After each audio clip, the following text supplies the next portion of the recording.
Welcome to my channel Pallavi digital arts. పులి మరియు మేక.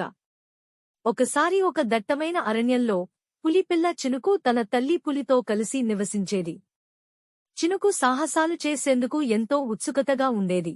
కాని తన తల్లి ఎప్పుడూ ముందుగా పక్కనున్న ప్రాణులతో స్నేహం ఎలా చేయాలో నేర్చుకో అని చెప్పేది. కాని చినుకు అది చాలా చిన్న విషయమని అనుకుని ఎవరితోనూ స్నేహం చేయదలుచుకోలేదు. ఒకరోజు చినుకు అడవిలో తిరుగుతూ ఒక మేక పిల్ల చిక్కుతో పరిచయం అయ్యింది. చిక్కు మృదువుగా పలుకరించింది. హాయ్, నీ పేరు ఏమిటి? స్నేహం చేద్దామా?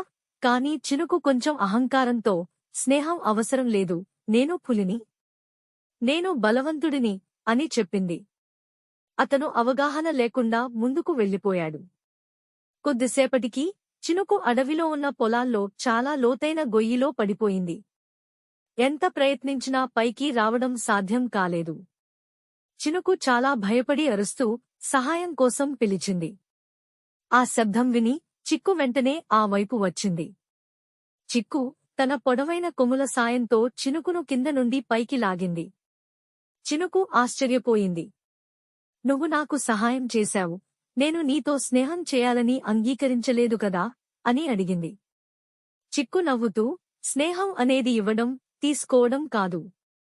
సాయపడే సమయంలో మనం ఎలాంటి అడ్డుపడకూడదు అని చెప్పింది. ఆ రోజు నుండి చినుకు స్నేహానికి విలువ ఇస్తూ అందరితో అన్యోన్యంగా ఉండటం నేర్చుకుంది.